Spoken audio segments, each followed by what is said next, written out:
Now students, let us see about relation between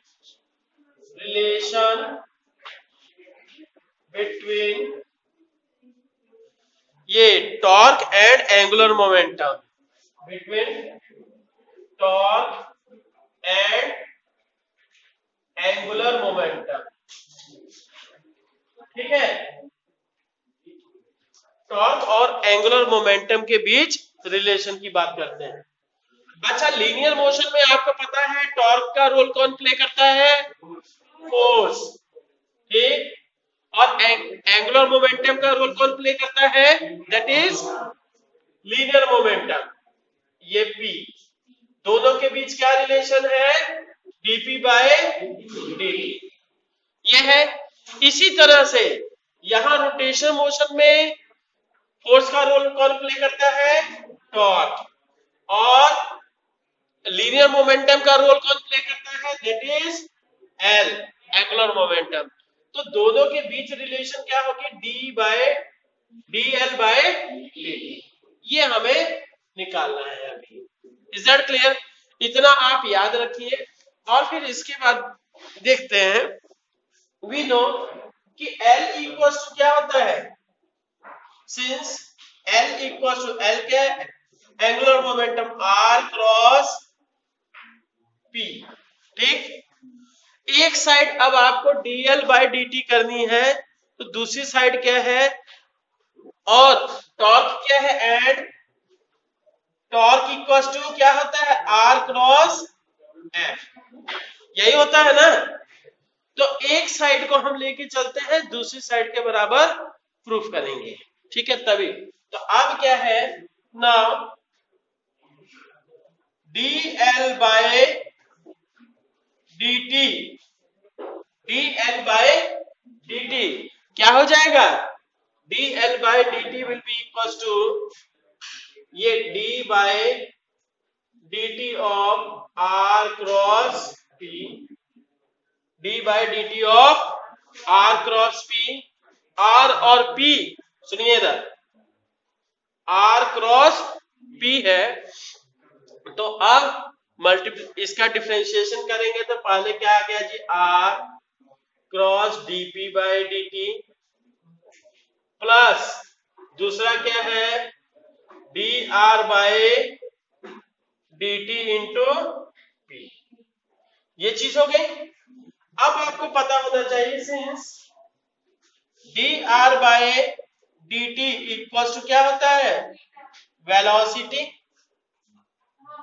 velocity, तो अब क्या है? So you can say velocity into, और मोमेंटम का मतलब p इक्वल्स टू क्या हो जाएगा जी? तो यहां से v into m into v क्या हो जाएगा?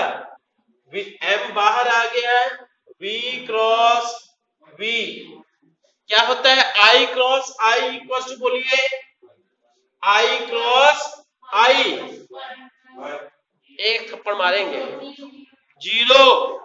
ठीक है, क्योंकि इसका देखिए इधर 1, इसका मैग्नीट्यूड 1 इंटू इसका मैग्नीट्यूड 1, और फिर साइन सेम डायरेक्शन में है तो sine 0 degree, so 0, so this will be 0।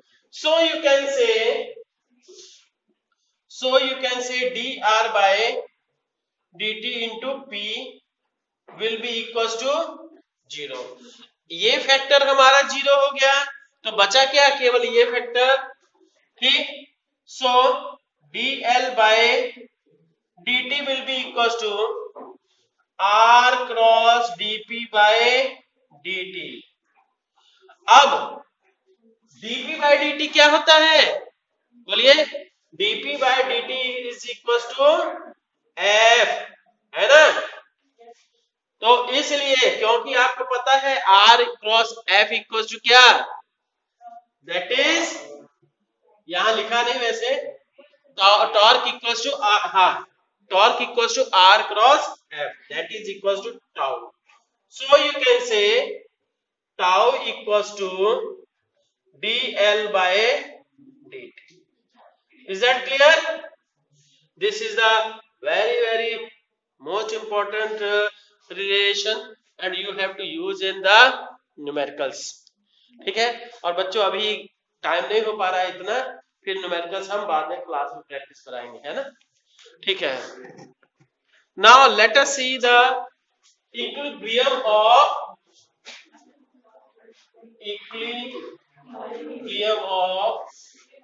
Rigid body.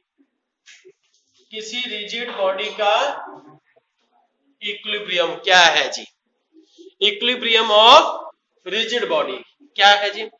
आप देखिए कि अगर सुनिए बॉडी के अंदर दो टाइप के मोशन हो सकते हैं. पहला ट्रांसलेशनल मोशन और रोटेशनल मोशन. ठीक है, तो ट्रांसलेशनल तो इस तरह से क्या है, there will be two conditions of equilibrium. ठीक है, फर्स्ट कंडीशन क्या है? Translational equilibrium. Translational equilibrium. ठीक, तो अगर क्या है बॉडी, सुनिए ना, या तो बॉडी रेस्ट में है या तो कांस्टेंट स्पीड से मूव कर रही है in a specific direction, then the body will be called at translational motion. ठीक है, मतलब उसके ऊपर लगने वाला एक्सटर्नल फोर्स क्या है? जीरो. ठीक, हाँ, if the body is at rest or uniform motion. If the body is at rest or uniform motion, then it will be called at translational motion. Translational equilibrium. बच्चों ये देखिएगा, uniform motion का मतलब ही ये हो जाता है कांस्टेंट स्पीड प्लस क्या है? Specific direction. ठीक है, अब क्या है कि आपको पता होना चाहिए कि यहां से, तो अब क्या है, in this situation net external force will be zero. External force क्या हो जाएगा? Will be zero. तो अब क्या है, since you know dp by dt is equal to f, dp by dt is equal to f, ये हो गया जी f के बराबर हो गया. तो यहां से आल्सो, तो अब ये है f एक्सटर्नल और f external is equal to zero. तब नतीजा क्या निकलेगा? इस सुनिए, सिंपल सी बात है, dp by dt equal to zero का मतलब क्या? p, अगर इसका मतलब p is constant, that is p is constant, p की वैल्यू कांस्टेंट है. आप सुनिए, ये तो हो गया जी, p की वैल्यू कांस्टेंट हो गई है ना. तो अब क्या करेंगे? p कांस्टेंट हो गया.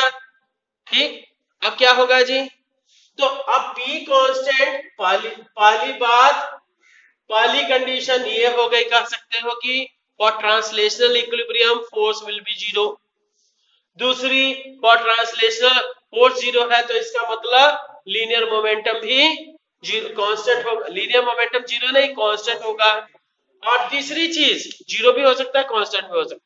ठीक, तीसरी चीज, ये कांस्टेंट है तो इसका मतलब v जो है वो भी कांस्टेंट जो. ठीक है, तो अब क्या है, नाउ यू कैन से कि any system will be at ये translational equilibrium if it is moving if it is at rest or moving with uniform speed. ठीक है, ओके. अच्छा, अब देखते हैं जी ये रोटेशनल इक्विलिब्रियम या second condition. Second rotational equilibrium. Rotational equilibrium क्या है जी? whenever the body is at rest or is rotating with constant angular velocity, ठीक है, then that will be called at rotational equilibrium। ठीक है, तो अब क्या है, हाँ, if the body is at rest or moving with constant angular velocity or moving with constant angular velocity, ठीक है, then तब क्या हो जाएगा जी, moving with constant angular velocity, तब क्या हो जाएगा जी, then it will be called at क्या है, क्या कहा जाएगा, then it will be called at rotational equilibrium, null equilibrium। ठीक है, तो अब क्या जी, इसके लिए सुनिए, यू नो वेरी वेल कि ये L equal to I omega होता है, आगे पढ़ोगे मोमेंट ऑफ इनर्शिया की बात, ठीक, L equal to I omega, omega constant हो गया तो L भी सिंस, एंड कर लीजिए tau equal to dl by dt। अब क्या है, सिंस ओमेगा क्या है, constant, so L will be constant, है ना, I तो जो है मोमेंट ऑफ इनर्शिया तो कांस्टेंट है, ठीक, तो इसलिए so tau should also be constant. Is that clear? मतलब क्या है कि ये तीनों कंडीशंस मिलती हैं, ठीक, तो अब क्या है, इसका एक हम देख लेते हैं, जैसे ये कोई क्या बोलते हैं इसको, सिंपल मशीन का एग्जांपल है कि जैसे रॉड है, इसको लीवर बोलते हैं, पता नहीं, हाँ, और हाँ, अब ये देखिए कि this one is the fulcrum, ठीक, fulcrum, and this rod is called lever, ठीक, तो आप सुनिए इधर, ये रॉड हो गई, इसके ऊपर हमने इधर फोर्स दिया F1 और इसकी डिस्टेंस यहां से कितनी हो गई जी, R1, और इसी तरह से इधर की डिस्टेंस हो गई R2 और इधर फोर्स हो गया F2। Is that clear? तो अब क्या करेंगे, सुनिए ना, अब क्या होगा कि आपको पता होना चाहिए, इसके कारण से टॉर्क, इस टॉर्क के कारण से इधर रोटेट करेगा, इसके कारण से इधर रोटेट करेगा। अब आपका ये जो एजम्पशन है कि एंटी क्लॉकवाइज टॉर्क को हम पॉजिटिव लेते हैं और क्लॉकवाइज टॉर्क को हम नेगेटिव लेते हैं, तो ये क्या हो गया, R1 क्रॉस F1, इसको हम पॉजिटिव लिए, प्लस सॉरी, और दूसरा क्या है, प्लस कर देते हैं, पर ये इसके ये R2 क्रॉस F2 को हम निगेटिव लेते हैं, तो दोनों का इक्विलिब्रियम के लिए 0 होना चाहिए। तो अब क्या है, सुनिए, सो you can say R1 cross F1 will be equal to R2 cross F2, ठीक है, ये चीज होगी। Is that clear?